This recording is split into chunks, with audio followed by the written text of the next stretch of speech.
Let's go ahead and call the Senate to order. Sergeant Arms will please secure the chamber doors. Members will please take your seats. Madam Clerk, please call the roll. Mr. President.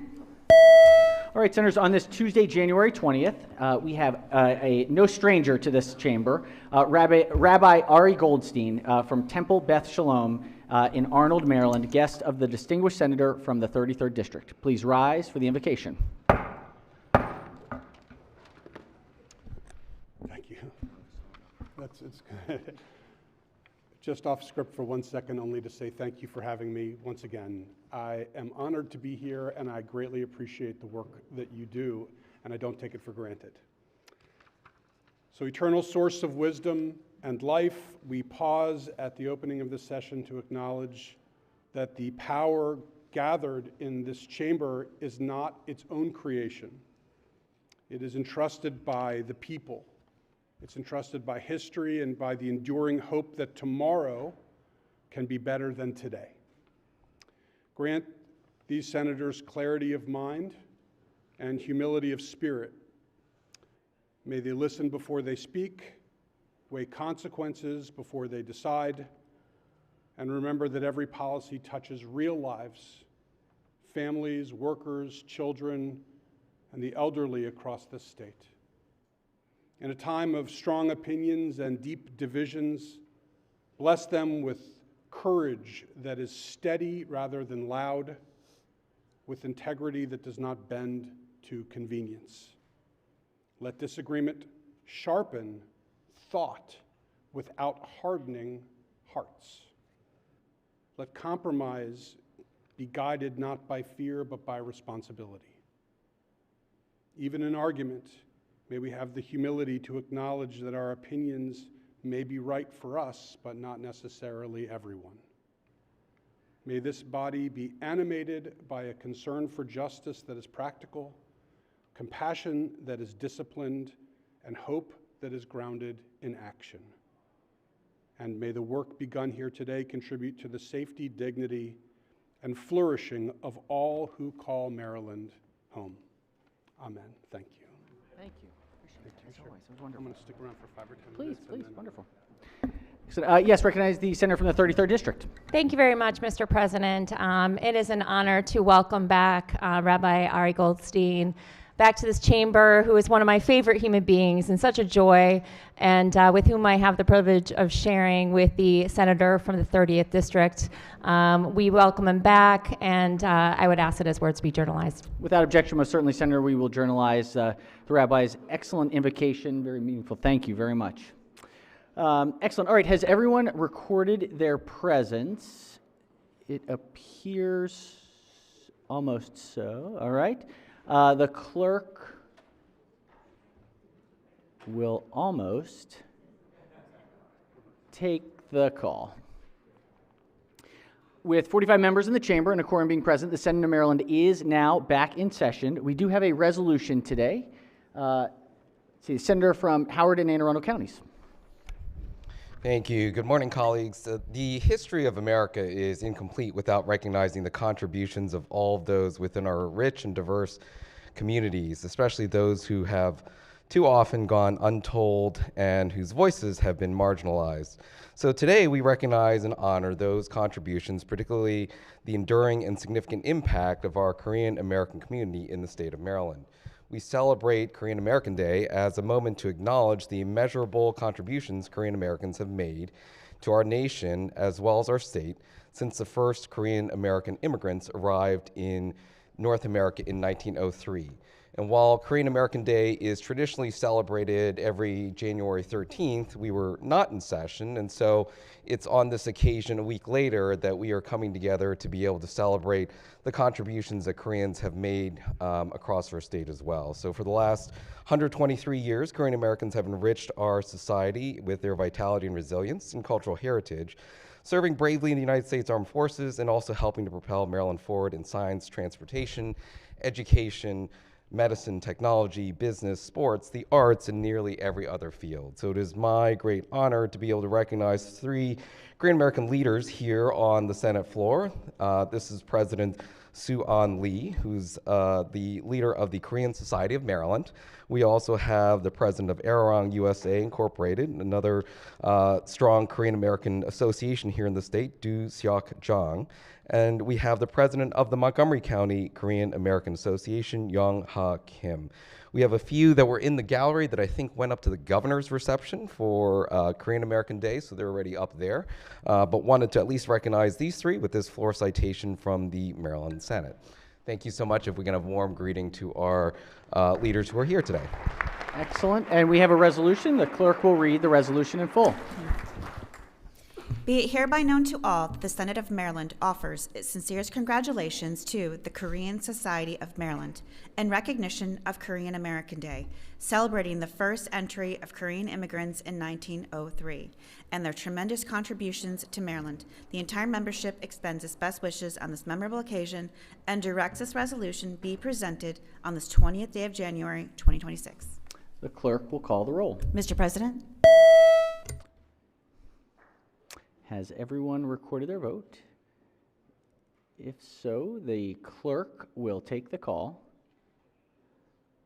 To our wonderful guest this morning, the Senate of Maryland unanimously celebrates the Korean Society of Maryland's recognition of Korean American Day and thanks you amazingly for your great contributions of the entire Korean American community. Thank you, thank you, thank you. Much appreciated.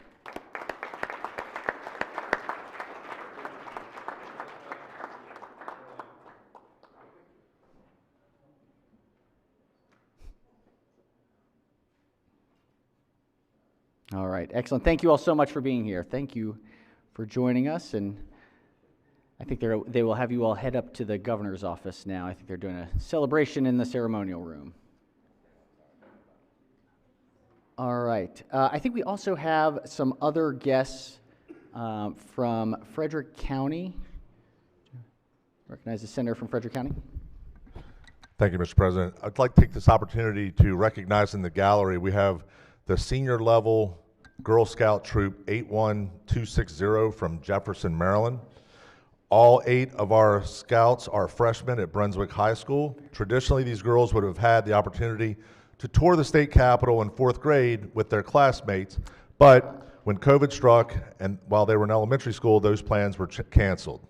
Today, they've come to Annapolis all for the first time to see their state capitol, and we greatly appreciate the opportunity to recognize them, give them a warm Senate welcome. Welcome, welcome. Thank you all for joining us today. We're glad we can make up for it 4 years later, but we're still here, Glad you get to see it. Yes, recognize Senator from the 26th District. Thank you, Mr. President. I'd like for you to welcome in the gallery in front of me, first my niece, Jasmine Hall, stand up, and then my great nieces and nephew, Sophia and Jade, and then Simone. Stand up and so that we can all see you and greet you. Please give them a hearty greeting this morning. Welcome, welcome. Thank you for being here to support the senator. I know he appreciates you enormously. Let's see, we also have a number of students from the College Boards Foundation. I think if they're still with us in the gallery, we have teachers, educators, students who I had a chance to briefly connect with after our caucus meeting today, largely from across the state. I think a number from Prince George's County and Baltimore City, just scholars who are here visiting, and if we could just give them please a warm Senate welcome. Welcome to the Senate. Thank you all for being here. All right, any other guests or announcements? If not, let's go ahead and jump into the work today. So we consider the reading of the journal from the prior legislative day. We have one set of bill introductions. This is calendar 9. Clerk will read the bills. Senate Bill 280, Senator Augustine, Natural Resources, State Parks, Terminology, Education, Energy, the Environment, and Senate Bill 281, Senator Augustine, Metro Funding Modification Act of 2026, Budget and Taxation. All right, the bills will be referred to their appropriate standing committees, and with that, the desk is clear. We are at the beginning, so we're still, for guests so that you know, this is a slower on the floor day because we are still getting bills in and they will be in the committees, and so the first couple weeks are mainly committee focused. We probably won't have anything really to the floor until next week, but members will be very busy in their committee rooms. With that, let's recognize the minority leader. Thank you, Mr. President. And just for awareness, as the first reader bills were just passed across the desk and assigned to the standing committees, standing committees are now making a determination on what type of bill hearings are being heard, and that's largely based on the volume of bills that have come through. And we have made some decisions that we've gone to a little bit more of a truncated bill hearing. Usually there's been three different parts of this. Full bill hearing if the bills have not been heard before.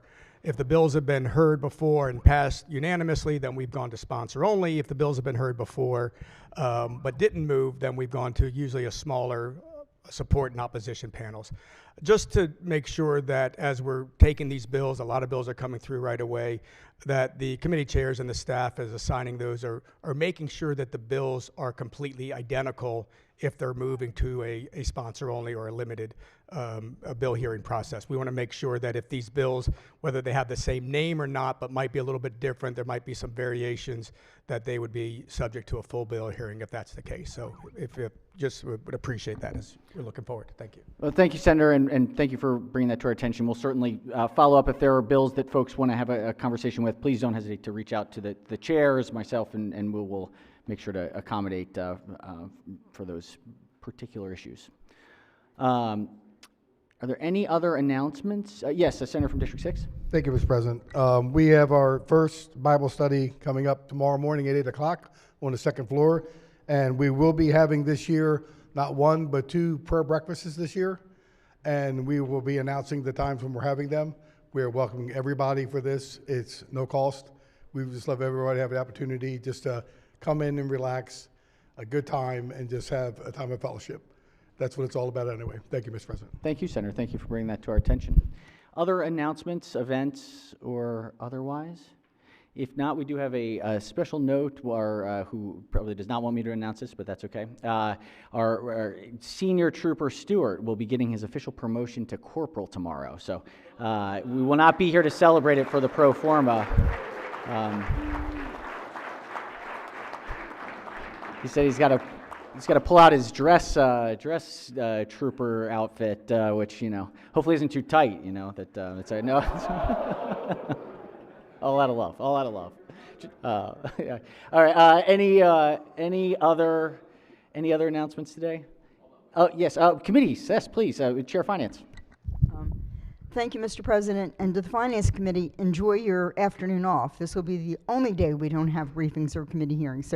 But tomorrow, Wednesday, we'll start at 10 o'clock, taking advantage of the pro forma with a briefing on longevity ready, and then at 12 o'clock, we'll be in the joint hearing room to talk about the AHEAD model and emergency department wait times, and we will have our first bill hearing, I think on Thursday. So anyway, tomorrow's a big day. Thank you, Mr. President. Thank you, Senator. Chair of Education, Energy, and the Environment.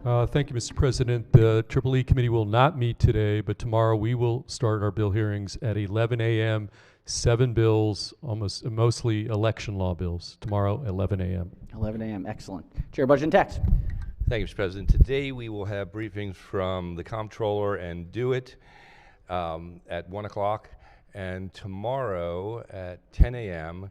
we have about 30 bills for hearings, and you'll thank me later. Excellent. Judicial Proceedings. Thank you very much, Mr. President. The Judicial Proceedings Committee will meet today at 1 p.m. for bill hearings. Tomorrow we'll meet at 11 a.m. for bill hearings as well. Those are going to be departmentals. Excellent. Any other standing committees, select committees, caucuses? It appears not. Delegations? Nope. All right. I think that will do it. Madam Clerk, yes, Chair, recognize the Senator from the 10th District. Thanks, Mr. President. Yeah, the Veterans Caucus will be meeting tomorrow in person at Prince George's County room 150. Meeting begins at 8 o'clock. Excellent. 8 o'clock for Veterans Caucus. All right. If that's it, so a quorum call. Mr. President? Has everyone recorded their presence? If so, the clerk will take the call. With 45 members in the chamber and a quorum being present, the Senate of Maryland remains in session, recognizing the majority leader. Thank you, Mr. President. May I have a personal privilege? Senator may proceed. Somehow or another, since last Friday, someone put a pair of swimming goggles in my desk. If any of you are missing yours, feel free to come and collect them. The great mystery of 2026. That's right. And with that, I move the Senate of Maryland stand adjourned until Wednesday, January 21st for a 10 o'clock in the morning pro forma session. Wonderful. Without objection, so ordered. Stay safe, everyone. See you tomorrow.